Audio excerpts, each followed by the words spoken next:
Hello everyone, स्वागत है आप सभी का मैथ्स विद गौरव में। आज की वीडियो के साथ हम एक नई सीरीज की शुरुआत कर रहे हैं जिसका नाम है एक वीडियो एक टाइप। जैसा कि नाम से क्लियर है, हम हर वीडियो में एक कंसेप्ट को डिस्कस करेंगे, फिर उससे रिलेटेड एग्जाम से जो भी क्वेश्चन पूछे जाते हैं हम उसको बहुत अच्छे से सोल्व करेंगे। आपको बेस्ट मेथड पता चलेगा और एग्जाम में अगर कोई नया क्वेश्चन भी पूछा जाता है तो आपको कंसेप्ट पता होगा तो भी आप उस क्वेश्चन को सोल्व कर पाएंगे। ठीक है, आज की वीडियो का जो टॉपिक है वो है परसेंटेज। और परसेंटेज में सक्सेसिव परसेंटेज चेंज के ऊपर कैसे क्वेश्चन पूछे जाते हैं, आइए उसको डिस्कस करते हैं। क्वेश्चन शुरू करने से पहले एक कंसेप्ट को समझते हैं। मान लीजिए आप मार्केट में गए और मार्केट में शुगर का प्राइस है 10 रुपीज़ पर केजी। आपने इसके 5 केजी परचेज किया तो टोटल आप शॉपकीपर को कितने रुपीज़ पे करेंगे? 50 रुपीज़। भाई प्राइस 10 रुपये पर केजी है और 5 किलो परचेज किया तो आप टोटल शॉपकीपर को 50 रुपीज़ देने वाले हैं। तो इसका मतलब जो हमारा एक्सपेंडिचर होगा वो होगा प्राइस इंटू में क्वांटिटी परचेज्ड। और क्वांटिटी परचेज्ड को हम कंजम्पशन भी बोल सकते हैं। ठीक है, तो ये जो आप रिलेशन देख रहे हैं ये एक तरीके से A इज इक्वल टू में B इंटू में C टाइप रिलेशन है। भाई जो expenditure equal to price into consumption है वो A equal to B into C type relation है। और जैसे भी जब भी आपको ऐसा रिलेशन दिखे आप सक्सेसिव परसेंटेज चेंज का मेथड यूज कर सकते हैं। और वो क्या है आगे डिस्कस करते हैं। देखिए, क्वेश्चन शुरू करने से पहले एक कंसेप्ट समझ लेते हैं। मान लीजिए एक वेरिएबल है जिसकी वैल्यू है A। ठीक है, उसको 20% से इंक्रीज किया, उसको 20% से इंक्रीज किया तो इसके बाद A की न्यू वैल्यू क्या होगी हमें मान लीजिए ये फाइंड आउट करनी है। तो इसको फाइंड आउट करने के दो तरीके हैं। पहला मेथड क्या है कि ये जो परसेंटेज है इसको फ्रैक्शन में चेंज कर लीजिए। हमें पता है कि परसेंटेज और फ्रैक्शन आपस में इंटरचेंज हो सकते हैं। ठीक है, तो परसेंटेज को फ्रैक्शन बनाने के लिए +20/100 होगा। परसेंटेज का सिंबल जब भी हटेगा तो 1/100 से मल्टीप्लाई होगा। और जब कभी भी फ्रैक्शन को परसेंटेज बनाना है तो उसको 100 से अगर हम मल्टीप्लाई कर देंगे तो वो परसेंटेज बन जाएगा। ये दो चीज़ आपको पता होनी चाहिए। ठीक है, अभी हमने क्या किया, इसको 20/100 किया, इसको सोल्व करेंगे तो ये आएगा 1/5 और प्लस का सिंबल आएगा, डेट मीन्स इंक्रीमेंट हुआ है। जब कभी भी परसेंटेज के आगे प्लस का सिंबल हो देन इट मीन्स इंक्रीमेंट, और कभी माइनस का सिंबल हम लगाएं तो उसका मतलब होगा डिक्रीमेंट। ठीक है, इंक्रीमेंट एंड डिक्रीमेंट। ठीक है, वापस क्वेश्चन पे आते हैं। मैंने आपको क्या बोला कि 20% को अगर हम फ्रैक्शन में चेंज करेंगे तो हमारे पास लास्ट में वैल्यू आएगी +1/5। अब इस +1/5 का क्या मतलब है कि अगर A की वैल्यू 5 होती, अगर A की वैल्यू 5 होती तो 20% का चेंज लगने के बाद 20% का चेंज लगने के बाद उसकी जो न्यू वैल्यू होगी उसमें 1 का इंक्रीमेंट आएगा और उसकी न्यू वैल्यू हो जाएगी 6।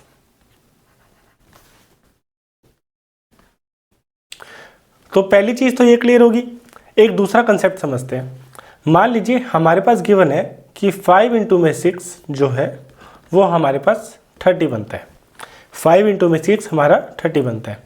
अगर यहाँ पे 5 की जगह हमारे पास मान लीजिए 6 हो जाए, हमारे पास ये जो पहला नंबर है वो 5 की जगह 6 हो जाए, तो अगर उनका प्रोडक्ट 30 ही मेंटेन रखना है तो यहाँ पे जो 6 है उसकी वैल्यू को क्या होना पड़ेगा, उसकी वैल्यू को 5 होना पड़ेगा, तभी तो 6 इंटू 5 30 मेंटेन रहेगा। ठीक है, इस बात को समझ गए। मैं दोबारा बताता हूँ, अगर 5 इंटू 6 30 गिवन है और अगर उसमें से एक वेरिएबल की वैल्यू हम 5 से 6 कर दें तो दूसरे की वैल्यू को 6 से 5 होना ही पड़ेगा, तभी उनका प्रोडक्ट कॉन्स्टेंट रहेगा। अब ये दो बात आप समझ गए हैं तो आइए हम क्वेश्चन की स्टार्टिंग करते हैं। देखिए, पहले क्वेश्चन में क्या गिवन है कि प्राइस है शुगर का, प्राइस है शुगर का वो 20% से इंक्रीज हुआ है। By what percent one must cut down the consumption so that expenditure में कोई चेंज ना आए। ठीक है, शुगर का जो प्राइस है वो 20% से इंक्रीज किया है। अभी हमें रिलेशन पता है कि जो एक्सपेंडिचर होता है वो होता है प्राइस इंटू में कंजम्पशन। अगर प्राइस इंक्रीज हुआ है,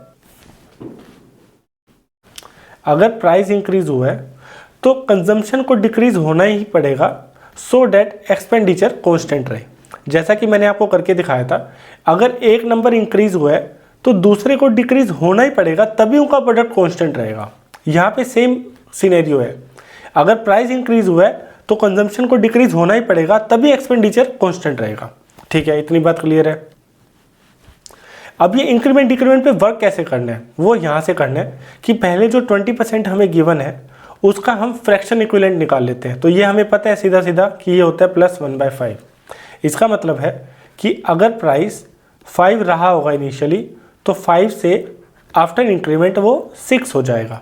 ठीक है, और मान लेता हूँ कंजम्पशन पहले 6 है, मान लेता हूँ कंजम्पशन पहले 6 है।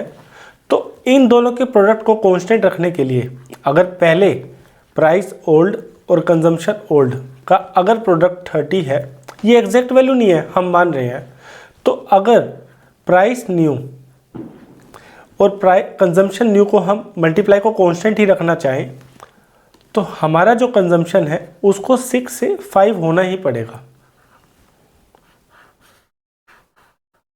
समझ गए बात? मैं दोबारा बताता हूँ। देखिए, प्राइस के लिए हमने क्या किया, हमने परसेंटेज का फ्रैक्शन इक्विवेलेंट निकाला। फ्रैक्शन इक्विवेलेंट निकाला तो हमें पता चला कि प्राइस अगर 5 होगा तो 5 से इंक्रीमेंट होने के बाद वो 6 हो जाएगा। फिर मैंने एज्यूम किया कि ठीक है, अगर कंजम्पशन 6 है तो 5 × 6 क्या होगा, 30। अगर 6 मैं मानूंगा तो यहाँ पे प्राइस जो नया है वो 6 ऑलरेडी हो चुका है, तो कंजम्पशन को कम होना पड़ेगा। कितना? कंजम्पशन को 5 होना पड़ेगा, तभी इनका प्रोडक्ट 6 × 5 30 मेंटेन रहेगा। इसका मतलब हमें एक रिलेशन पता चल गया, कंजम्पशन जो ओल्ड था वो था 6 और कंजम्पशन जो न्यू है वो है 5। तो कितने का डिक्रीमेंट आया वो निकाल लेते हैं कि भाई -1 का चेंज आया 6 के ऊपर, इनटू में 100। इसको सोल्व कर लेंगे, ये आ जाएगा -50/3, डेट इज 16/2/3%। तो 16/2/3% का कंजम्पशन में डिक्रीमेंट आएगा और तभी उसका एक्सपेंडिचर कांस्टेंट रहेगा। ठीक है, क्लियर है इतना? आइए एक और क्वेश्चन करते हैं तो आपको अच्छे से कंसेप्ट समझ आएगा। देखिए, सेम क्वेश्चन है। मैं चाहूँगा कि पहले आप सोल्व करें, वीडियो को पॉज करें, फिर आगे आप सोल्यूशन देखें। आई होप आपने सोल्व करके देखा होगा। देखिए, यहाँ पे क्या गिवन है कि जो प्राइस है इस बार वो 25% इंक्रीज हुआ है, तो हम डायरेक्ट क्या करते हैं, हम जो परसेंटेज है उसका फ्रैक्शन इक्विवेलेंट निकाल लेते हैं, तो वो आएगा +1/4। ठीक है, तो इसका मतलब प्राइस अगर ओल्ड 4 रहा होगा तो न्यू प्राइस को 5 होना पड़ेगा, क्योंकि 4 में जब 25% का इंक्रीमेंट आएगा तो उसमें +1 का एडिशन होगा। अब आप खुद से एज्यूम कर लीजिए कि कंजम्पशन जो पहले था वो 5 था। आप खुद से एज्यूम कर लीजिए कंजम्पशन जो पहले था वो 5 था, तो 4 × 5 उसका जो एक्सपेंडिचर है वो 20 हमने एज्यूम कर लिया। ठीक है, तो इसका मतलब अब जो नया कंजम्पशन होगा, ये कंजम्पशन ओल्ड है, ये कंजम्पशन होगा न्यू। तो न्यू कंजम्पशन को कितना होना पड़ेगा कि उन दोनों का प्रोडक्ट जो है वो 20 आए। डेट मीन्स जो नया कंजम्पशन होगा वो होगा 4। तो हमें एक रिलेशन पता चल गया कि कंजम्पशन जो है वो 5 से क्या हो गया है, 4। ठीक है, हमसे यही पूछा गया था कि कंजम्पशन में कितना चेंज करना है सो डैट बजट सेम रहे। तो देख लेते हैं कि भाई -1 का चेंज आया ओरिजिनल 5 के ऊपर, और उसको परसेंटेज निकालने के लिए हम करेंगे 100 से मल्टीप्लाई, तो -20% का चेंज आया। तो ऑप्शन ए इसका करेक्ट आंसर है। ठीक है, आई होप आप समझ पा रहे होंगे। आइए एक और क्वेश्चन करते हैं। देखिए, इस बार भी सेम चीज़ गिवन है कि प्राइस है पेट्रोल का वो 28% से इंक्रीज हो गया है, तो कंजम्पशन कितना कम करें। देखिए, एक चीज़ अगर बढ़ रही है, एक्सपेंडिचर जो है वो है प्राइस इनटू में कंजम्पशन। जैसा कि मैंने स्टार्टिंग में बताया था कि अगर एक चीज़ इंक्रीज हो रही है तो दूसरे को डिक्रीज होना ही पड़ेगा। वही सेम लॉजिक हम अप्लाई कर रहे हैं आंसर्स में। यहाँ पे प्राइस इंक्रीज हुआ है तो कंजम्पशन को कम होना पड़ेगा, तभी तो एक्सपेंडिचर सेम रहेगा। तो आइए स्टार्ट करते हैं। अब यहाँ पे हमारे पास जो परसेंटेज गिवन है वो है 28%, प्लस है, डेट मीन्स इंक्रीमेंट। इसका फ्रैक्शन इक्विवेलेंट निकाल लेते हैं, तो ये आएगा प्लस में 28/100, 4 से कैंसिल आउट हो जाएगा, तो ये आ जाएगा प्लस में 7/25। ठीक है, इसका मतलब हमें पता चल गया कि जो पुराना, अगर इसका प्राइस 25 था तो नया जो प्राइस है वो 25 + 7, ये यहाँ लिख लेते हैं प्राइस ओल्ड, यहाँ लिख लेते हैं प्राइस न्यू। तो पुराना प्राइस अगर 25 था तो नया प्राइस 25 + 7 32 हो जाएगा। यहाँ तक क्लियर है। अब अगेन अब आप मान लीजिए खुद से कि उसका जो कंजम्पशन है वो है 32। यहाँ पे इनका जो प्रोडक्ट आएगा उसकी टेंशन मत लीजिए कि एग्जैक्ट क्या है। आप यहाँ कंसेप्ट पे आइए कि अगर 25 × 32 कुछ वैल्यू है, मान लीजिए v, तो 32 इंटू में यहाँ पे 25 आएगा, यहाँ पे 25 आएगा, तभी तो इन दोनों का प्रोडक्ट सेम रहेगा, एक्सपेंडिचर सेम रहेगा जिसकी वैल्यू हमने v मानी थी। इसका मतलब हमें रिलेशन पता चल गया कि कंजम्पशन जो ओल्ड था वो था 32 और आफ्टर डिक्रीमेंट जो नया कंजम्पशन निकल करके आया है वो आया है 25। क्लियर है। तो इसका मतलब कितना चेंज आया कि -7 का, भाई 32 से 25 कम हुआ तो क्या हुआ -7। तो -7 का चेंज आया 32 के ऊपर। परसेंटेज के लिए हम क्या करेंगे 100 से मल्टीप्लाई।